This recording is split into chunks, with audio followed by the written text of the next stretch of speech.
Hello बच्चों, स्वागत है आपका अपने चैनल डिफेंस ट्यूटर में। आज का ये वीडियो इंडियन कोस्ट गार्ड वाले बच्चों के लिए होगा।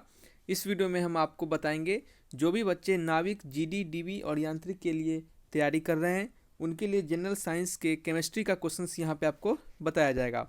याद रखिए आप कि जो भी बच्चे नाविक जीडी डीवी और यांत्रिक किसी के भी लिए तैयारी कर रहे हैं, यांत्रिक में मैकेनिकल, इलेक्ट्रिकल, इलेक्ट्रॉनिक्स जिस भी के लिए हैं, उनके लिए सेक्शन 1 में आपके जो आपका स्टेज फर्स्ट का एग्जाम होता है उसमें सेक्शन 1 होता है, वो सभी के लिए एक ही जैसा होता है, सभी के लिए सेम होता है, वो सभी के लिए कंपलसरी होता है। तो आपको सेक्शन 1 के लिए आपको जो साइंस के क्वेश्चंस पूछे जाते हैं उस साइंस में से आपका जो केमिस्ट्री का क्वेश्चंस है उनको हम यहाँ पे बता रहे हैं। ये क्वेश्चंस आपके 5+ क्वेश्चंस आपके यहाँ पे पूछे जाते हैं, तो आपको ध्यानपूर्वक हर एक क्वेश्चंस को सुनना है, उसके सॉल्यूशंस को देखना है और उसके हम आपको रीजन्स को भी बताएंगे ताकि आपको क्या हो, रीजन के साथ साथ सॉल्यूशंस याद रहें। सिर्फ सॉल्यूशन से काम नहीं चलता है, रीजन याद रहता है तभी सॉल्यूशंस अच्छे से याद रख सकते हैं आप। जिसका सॉल्यूशंस आपको याद रखना जरूरी होगा, आप उसको हम वो भी बता देंगे आपको। तो आपको क्या करना है, सिंपली वीडियो को वॉच करना है, एक एक क्वेश्चन को ध्यानपूर्वक सुनते चलना है। तो चलिए बच्चे वीडियो की ओर बढ़ते हैं। पहला क्वेश्चन है हमारा, the purest form of iron is. आपका आयरन का जो प्योरेस्ट फॉर्म होता है वो क्या होता है। यहाँ हिंदी में भी क्वेश्चंस को लिखे गए हैं, लोहे का शुद्धतम रूप है। हिंदी इंग्लिश दोनों मीडियम वाले बच्चे इसे देख सकते हैं, इसके लिए हमने हिंदी इंग्लिश दोनों में क्वेश्चंस को दिया है। ठीक है, तो यहाँ पे पूछा जा रहा है आपको इस क्वेश्चंस में, the purest form of iron is, लोहे का शुद्धतम रूप क्या है। तो आपको बता दें कि लोहे का जो शुद्धतम रूप होता है वो होता है आपका रॉट आयरन।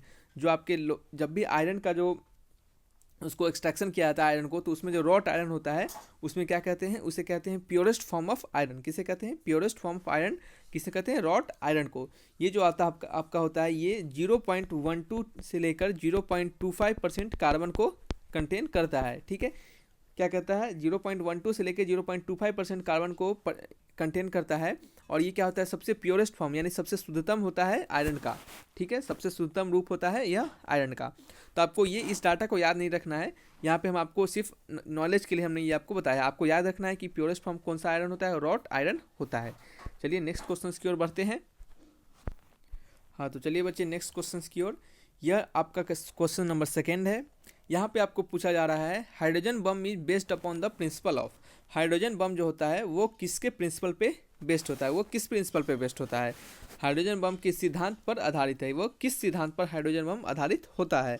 न्यूक्लियर फ्यूजन पे, न्यूक्लियर फिजन पे, या फिर नेचुरल रेडियो एक्टिविटी, या फिर आर्टिफिशियल रेडियो एक्टिविटी पे। तो चलिए बच्चे हम आपको बताएं इस क्वेश्चन का सॉल्यूशन। आप सभी ने जरूर सोचा होगा इस क्वेश्चन का सॉल्यूशंस। हमारे अनुसार जो भी बच्चे, अगर आप इस वीडियो को देख रहे हैं तो आप यहाँ पे 5 क्वेश्चंस हम यहाँ पे देंगे आपको। इस 5 क्वेश्चंस में से कितने स्कोर आए, आपके द्वारा कितने आंसर सही हुए, वो हमें ज़रूर आप बताइएगा। ठीक है, चलिए उससे आपका क्या होगा, प्रैक्टिस भी बनेगा, याद भी रहेगा, और हम आपको ऐसे बहुत सारे क्वेश्चंस करवा देंगे ताकि आपको एग्जामिनेशन तक प्रॉब्लम ना हो। हाइड्रोजन बम जो होता है वो न्यूक्लियर फ्यूजन पे बेस्ड होता है। किस पे, न्यूक्लियर फ्यूजन पे वो बेस्ड होता है। न्यूक्लियर फ्यूजन में क्या होता है, 2 और मोर, एक या एक से ज़्यादा एटॉमिक न्यूक्लियाई जो होते हैं कंबाइन करते हैं और क्या करते हैं, 1 और मोर डिफरेंट एटॉमिक न्यूक्लियाई को क्या करते हैं, बनाते हैं।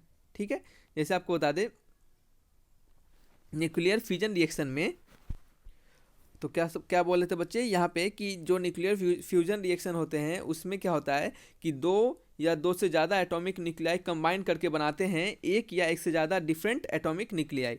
मान लेते हैं कुछ ए और बी क्या करते हैं, आपस में कंबाइन करके या तो सी बनाते हैं या फिर कह सकते हैं और आप C+D यानी कुछ 2 नया अलग डिफरेंट एटॉमिक न्यूक्लियाई को क्या करते हैं, वो फॉर्म करते हैं। ठीक है, तो आपको सिंपली यहाँ पे समझना है कि हाइड्रोजन बम जो होते हैं वो न्यूक्लियर फ्यूजन रिएक्शन पे बेस्ड होता है। ऑप्शन 1 भी याद रखिए, न्यूक्लियर फ्यूजन, FUSION। ठीक है, हाइड्रोजन बम क्या होते हैं, फ्यूजन पे, FU पे क्या होते हैं, FU पे ना कि FI पे। ठीक है, याद रखिए इस बात को, कन्फ्यूजन हो जाते हैं। नेक्स्ट है आपका, विच of the following is non metal that remains liquid at room temperature.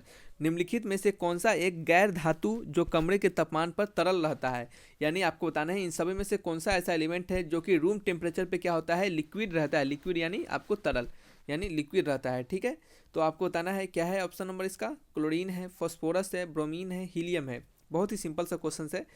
ये क्या है, ऑप्शन नंबर सी क्या है आपका, जो ब्रोमीन होता है, ब्रोमीन जो होता है आपका, ये क्या होता है, रूम टेम्परेचर पे क्या होता है आपका, लिक्विड होता है। याद रखिए, रूम टेम्परेचर पे ये क्या होता है आपका, लिक्विड होता है।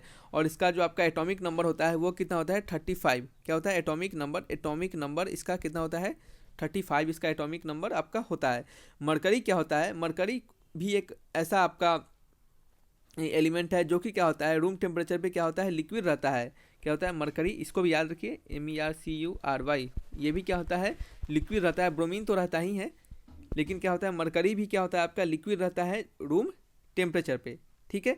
लेकिन याद रखिए, ये जो आपका ब्रोमीन है ये है आपका नॉन मेटल, और ये जो आपका मरकरी है ये क्या है आपका, मेटल है। तो यहाँ पे डिफरेंसेस क्या हो गए हैं, यहाँ पे क्वेश्चन से पूछा जा रहा है कि कौन सा ऐसा नॉन मेटल है जो रूम टेम्परेचर पे लिक्विड रहता है, तो आप लगाइएगा ब्रोमीन। और कौन सा ऐसा मेटल है जो लिक्विड रहता है रूम टेम्परेचर पे, तो आप लगाइएगा मरकरी, ठीक है। चलिए नेक्स्ट बात करते हैं।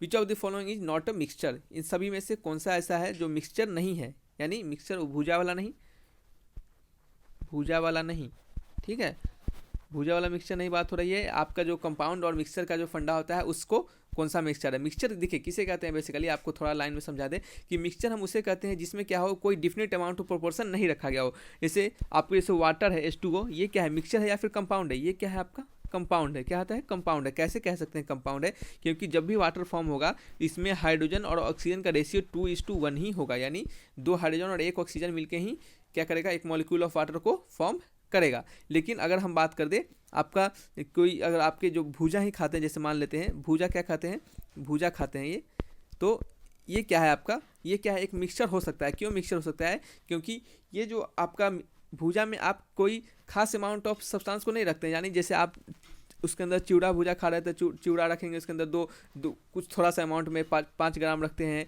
फिर आप उसमें अंदर आप कुछ मिक्सचर रखते हैं तो वो 10 ग्राम रख देते हैं, या फिर कुछ और बादाम रखते हैं तो वो 10 ग्राम, या फिर कह सकते हैं 8 ग्राम रख सकते हैं। तो बार बार इसी रेशियो में तो आप भूजा नहीं बनाइएगा ना, कुछ डिफरेंट बनाइएगा, तो इसे मिक्सचर कह सकते हैं, ठीक है। तो आपको बता दें कि कौन सा इसमें से ऐसा है जो कि मिक्सचर नहीं है, आपको ये बताने हैं। तो आपको बता दें कि ऑप्शन नंबर बी क्या है, मरकरी। मरकरी क्या है, ये आपका मिक्सचर नहीं है, क्योंकि मरकरी क्या होता है, ये एक एलिमेंट होता है। क्या होता है, ये एक एलिमेंट होता है, इसमें खास अमाउंट ऑफ प्रोपोर्शन में ही कोई चीज़ प्रेजेंट होगा।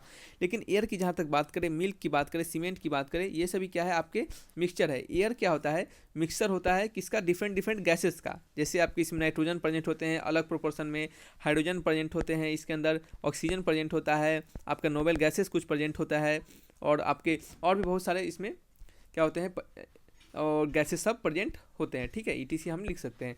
तो इस टाइप से हम कह सकते हैं कि आपका क्या है, एयर क्या है, एक मिक्सचर है। ये भी क्वेश्चंस बनाए जा सकते हैं कि एयर क्या है, मिक्सचर है, लेकिन मरकरी क्या है आपका एलिमेंट है, ये एक मिक्सचर नहीं है। मिल्क भी मिक्सचर है, सीमेंट भी मिक्सचर है, ठीक है। चलिए नेक्स्ट क्वेश्चन की ओर। Name the scientist who stated that matter can be converted into energy. उस वैज्ञानिक का नाम बताइए जिसे इस बात को ऊर्जा में परिवर्तित किया जाता है। यानी कहने का मतलब आपको उस साइंटिस्ट का नाम बताना है जो कि कहे थे कि जो मास है, यानी मास या फिर कह सकते हैं मैटर को आप एनर्जी में कन्वर्ट कर सकते हैं, एनर्जी में परिवर्तन कर सकते हैं, चेंज कर सकते हैं, ठीक है। तो याद आपको होगा बहुत सारे बच्चों को, ये है option number D, Einstein. Einstein का एक मास एनर्जी रिलेशन था, आइंस्टीन का मास एनर्जी रिलेशन था, एक क्या था, मास एनर्जी रिलेशन। उसमें इन्होंने कहा था कि E = क्या होता है, mc², जहाँ क्या है, E क्या है, एनर्जी है, C क्या है, वेलोसिटी ऑफ लाइट है, और M क्या है, मास है। तो इस रिलेशन से किसी भी मास को हम एनर्जी में कन्वर्ट कर सकते हैं, ठीक है, याद रखिए। तो ये क्या था, एक आइंस्टीन का दिया हुआ क्या था, कथन था, आइंस्टीन का दिया हुआ स्टेटमेंट था कि मास को हम एनर्जी में कन्वर्ट कर सकते हैं। तो चलिए ये कुछ 5 क्वेश्चंस थे आपके। अगर आपको वीडियो अच्छा लगा होगा, कुछ भी नॉलेज गेन यहाँ से हुआ होगा, तो प्लीज़ बच्चे वीडियो को जरूर लाइक कीजिएगा, चैनल को जरूर सब्सक्राइब कीजिएगा। आपको फिजिक्स मैथ्स से जो भी रिलेटेड, केमिस्ट्री से जो भी रिलेटेड आपको क्वेश्चंस चाहिए, टॉपिक चाहिए, तो आप हमें ज़रूर बताइए, हम उसके लिए आपको वीडियो ज़रूर प्रोवाइड करवा देंगे, ठीक है। और आपको इंग्लिश में हम आपके synonyms, antonyms, one word substitutions, इन सभी को हम डालते हैं आपके, हम एक्टिव वॉइस, पैसिव वॉइस, इन सभी पे वीडियो आपके जो ग्रामर में जो आते हैं, ये वोकैब के पोर्शन हो गए, और ग्रामेटिकल पोर्शन हम यहाँ पे अभी नहीं डालते हैं, ठीक है। तो आपको वहाँ से आपको अलग से प्रिपरेशन ग्रामर का आप कर लीजिएगा, लेकिन यहाँ पे आपको हम फिजिक्स, केमिस्ट्री, मैथ और आपके जो इंग्लिश के वोकैब होते हैं, सिनोनिम्स, एंटोनिम्स, इन सभी पे वीडियो डालते हैं। तो आपको क्या होगा, आपको कोई प्रॉब्लम यहाँ से नहीं होगा। आप जैसा चाहेंगे वैसा वीडियो यहाँ पे आपको दिया जाएगा। तो चलिए बच्चे, ये वीडियो को यहीं तक रखते हैं। अगर आपको वीडियो अच्छा लगा होगा, यहाँ से कुछ भी नॉलेज गेन हुआ होगा, तो वीडियो को लाइक जरूर कीजिएगा, चैनल को जरूर सब्सक्राइब कीजिएगा। Thanks for watching my video. तब तक के लिए बाय बाय।